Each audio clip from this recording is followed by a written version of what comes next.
El primer humano cayó de rodillas, metió las manos, bebió en río en llorón. El agua le bajó por la garganta como fuego sagrado. Su cuerpo tembló no por frío, por algo más profundo, un reconocimiento.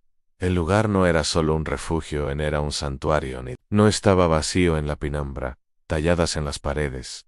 Estaban las historias de otros humanos, dibujos antiguos que narraban viajes, guerras, hambre. Y luego, siempre, el río en el mismo. El escondido no era la primera vez que alguien lo encontraba, pero sí, quizás, la última en generaciones. Había un mensaje grabado con símbolos, que incluso él, sin palabras escritas, comprendió. Solo el que sufre la sed merece el agua. Pasó la noche allí, recuperando fuerzas. Bebió, comió raíces, sanó sus heridas con barro fresco. Sintió que la vida volvía a latir en sueños.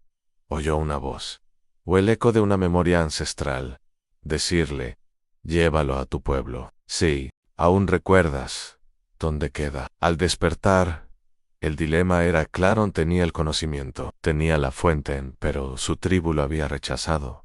Volver, o construir algo nuevo allí mismo, compartir, o proteger, salvar a los suyos, o dejar que el desierto los juzgue. El primer humano emergió de la grieta como un espectro renacido. En su cuerpo aún mostraba las cicatrices del viaje, pero sus ojos ya no eran los mismos. Había algo en ellos, una llama, una verdad, la marca de quien ha visto lo que otros solo sueñan. Caminó durante días sin detenerse. El cielo aún era cruel, pero él ya no temía. Cada paso lo acercaba a su tribu, no a su pasado. A su final, cuando finalmente los vio, estaban peor de lo que recordaba. La tribu era una colección de cuerpos acurrucados bajo ramas secas. El viejo líder ya no hablaba, solo jadeaba. La anciana deliraba palabras sin sentido. Los niños no lloraban, no tenían lágrimas. El primer humano se detuvo a unos pasos del límite del campamento. Al principio, nadie lo reconoció. Estaba cubierto de polvo, con piel de bestia como capa, con marcas nuevas en los brazos. Parecía una criatura venida del otro lado del mundo. Entonces, uno de los jóvenes lo señaló. En un murmullo recorrió la tribu. Es él. Volvió. ¿Cómo está vivo? El líder se levantó con esfuerzo, con los ojos hundidos, pero con el orgullo intacto. Te fuiste, escupió. Nos dejaste para morir. El primer humano dio un paso al frente, y volví con vida en silencio. Luego, se arrodilló, abrió un cuenco que traía atado al pecho. Dentro, una pequeña cantidad de agua pura, brillante como el cielo antes de la sequía. Gasps, suspiros, llantos reprimidos. Algunos se arrastraron hacia él, otros retrocedieron. ¿Dónde está eso?, gritó el líder. ¿Qué hiciste? Sobreviví, respondió él, y encontré lo que nos negaron por generaciones. Contó lo que vio, lo que enfrentó. Mostró sus heridas, su brazo aún vendado, la garra del felino marcada en carne viva. Valló la tierra, dijo con voz firme. Hay un río. Vivan se esconde. Esperan, pero solo se muestra al que se atreve a morir por él. El líder avanzó hacia él. Tenía una lanza en la mano. Estaba débil, pero no vencido.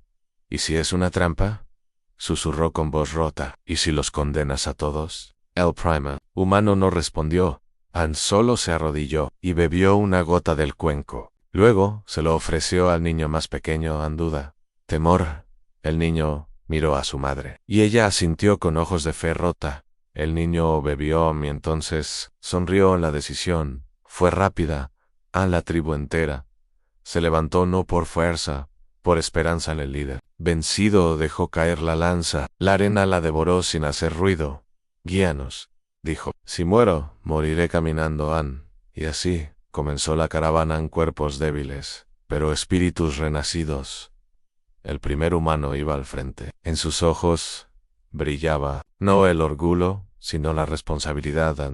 No todos llegarían. Eso lo sabía. El desierto aún rugía. El sol aún castigaba. Las bestias aún rondaban, pero esta vez no estaban solos.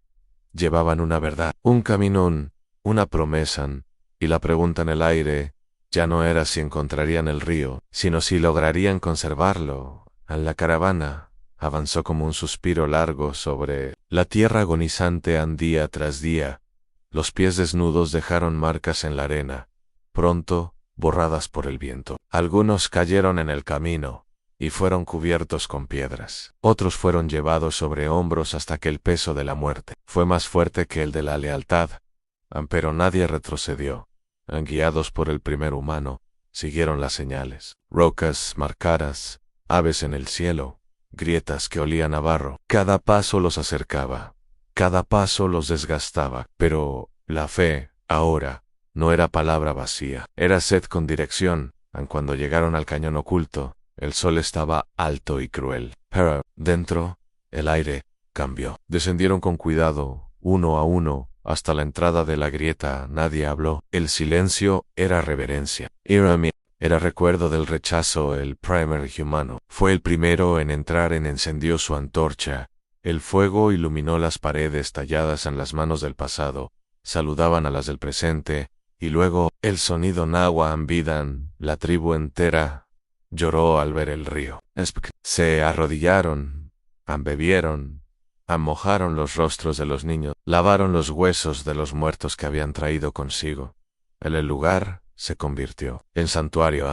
Pero el primer humano no celebró. Caminó en silencio hasta la cámara profunda, donde las raíces más viejas tocaban el agua. Allí talló su propia marca.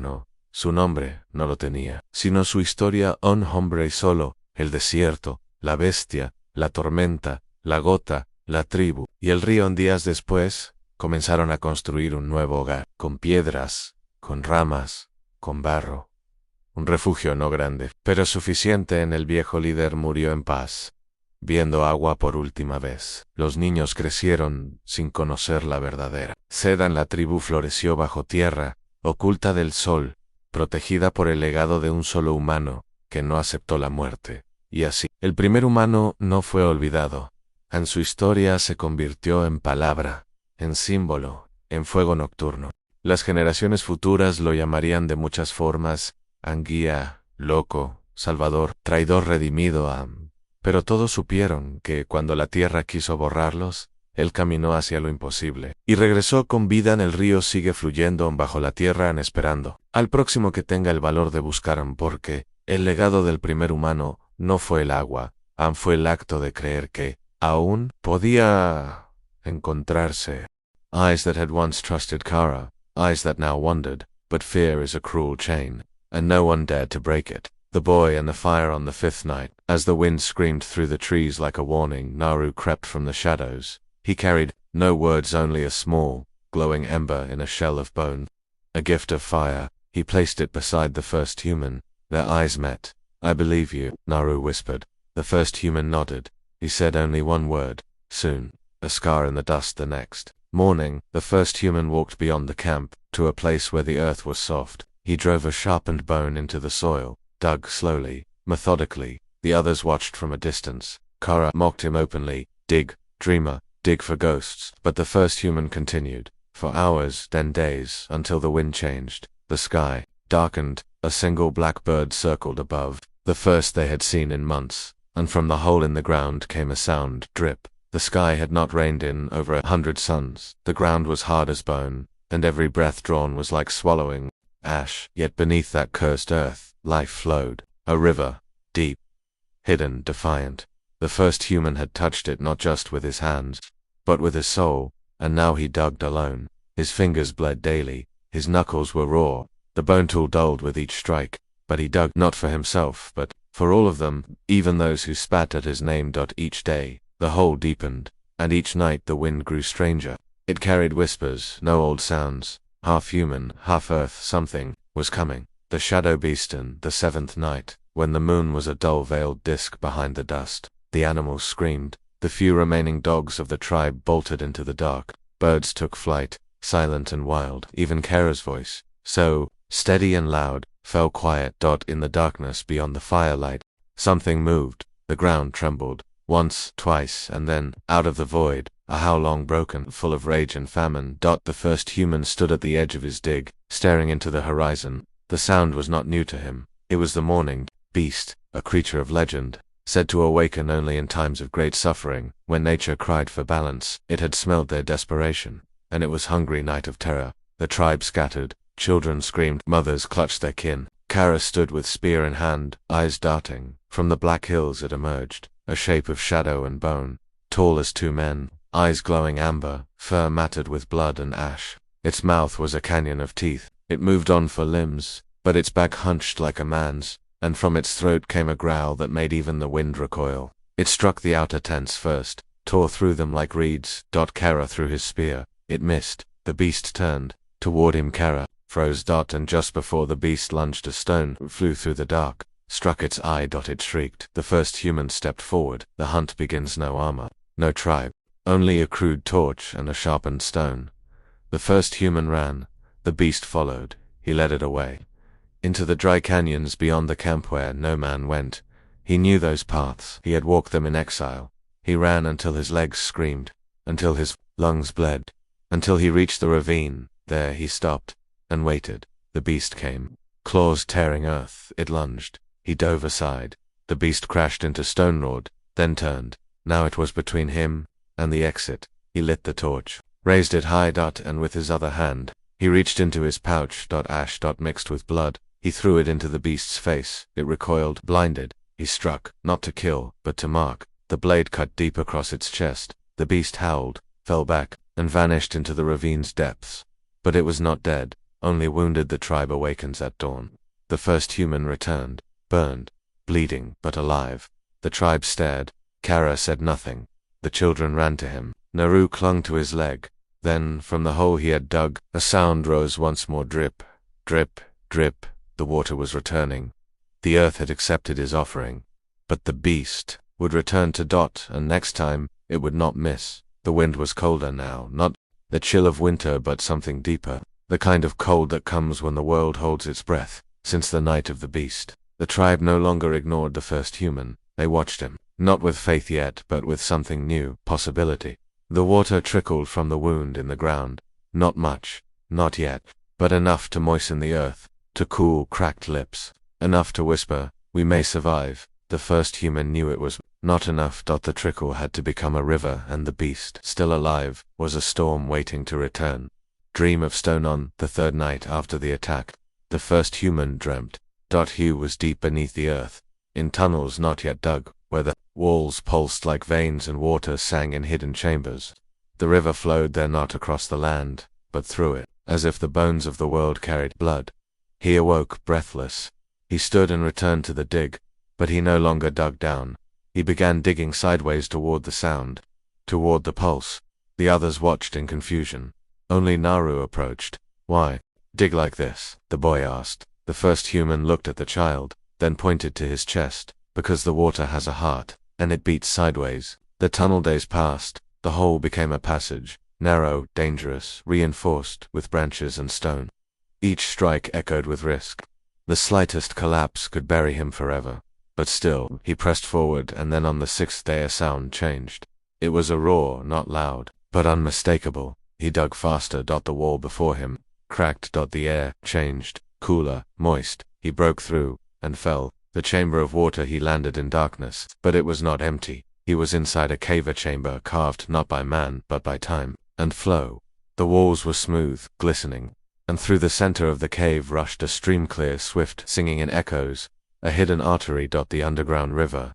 He laughed. He screamed. The sound filled the chamber like thunder. He had found it, not just hope, salvation, that the invention, but a river underground was useless if it could not rise, so the first human studied it. He watched the current, the pressure, the slope. He gathered bones, vines, hollow reeds. He built something crude, a lift, a carrier system that could bring water to the surface, not with magic, but with movement. The first attempts failed, the second, too, but the third. Water rose in a hollow horn. The first drop spilled onto the surface. Dirt. And green returned, a single sprout, a weed, a live. The tribe gasped. And Kara, once proud and deaf, fell to his knees. The cave of marks. The first human returned to the underground river. Deeper this time, following its song. There, in the far wall of the cave, he found marks, not scratches, not natural, symbols. Etched into stone, by hands older than his own, a language no one knew, a spiral, a flame, a beast, a star. Someone had been here before, another first, or many, the first. Human placed his hand upon the symbols. The wall felt warm, alive. The choice: he could keep the river secret. He could control the water, the power, the return of life. But he did not. Instead, he brought the tribe. One by one, he led them down into the chamber. He showed them the water, the system, the wall of marks. This belongs to all of us, he said, but we must protect it, guard it, grow with it. Kara did not speak, but he bowed, and Naru touched the wall, whispering, "They were here before us." The sky had turned grey, not with clouds, there were none, but with dust. A veil of silence stretched over the land. The trees no longer sang. Even the birds had ceased to cry. Beneath the earth, the tribe now worked. The tunnel had grown. The system that the first human created fed the people. Children laughed again. Bellies began to fill. The water had returned life, but the ground itself began to rumble. The morning beast had returned. And this time, it was not alone. The return of the beast tracks were found near the edge of the hills. Massive, deep-clawed, not one but three, was the beast the first human had scarred. The other two were leaner, faster, but no less deadly. Scouts found bones crushed, trees torn down. The first human stood upon the ridge and saw them coming, no longer shadows. They came openly, with hunger and fury. The council of Fiakera gathered the tribe. "We must leave," he said. "We must run. The river is a curse. The beasts want it." But the first human stepped forward. "If we run," he said, "we abandon what we are. We die with our backs turned." The people murmured. Fear was thick in the air. "Then how do we fight them?" Kara asked. "With fire," he said. "With the land, with our minds." The trap. The first human led the youth, and the strongest, into the canyon where he had once escaped the beast. There he showed them how to carve holes in the rock. Narrow traps, walls lined with stakes, boulders loosened to fall on command. He taught them to burn herbs that made smoke sting the eyes of beasts. He built torches that screamed when thrown into flame. They whistled and cracked like thunder. "We don't kill them with strength," he told them. "We kill them with the will to live." Nightfall. The stars rose. The beasts came. 3 shapes, black as the void between stars. One with a scar on its chest. They moved like shadows, until the first torch screamed. The beasts paused, then charged. The tribe scattered into the canyon. Exactly as planned. The battle. The first beast fell into a pit of spikes. It shrieked, flailed, and went still. The second was struck by falling rock. But the third, the scarred one, broke through. It leaped. The first human met it alone, spear in hand. No torch, no trap, only bone, blood, fire in his chest. It lunged. He dodged. It turned. He stabbed, not to kill, but to blind. It roared. He climbed the rocks, let it high. It followed, and there at the top of the canyon, he dove aside. The beast fell down onto the body of its brother. Crushed silence, then dashed cheers. A leader born at dawn.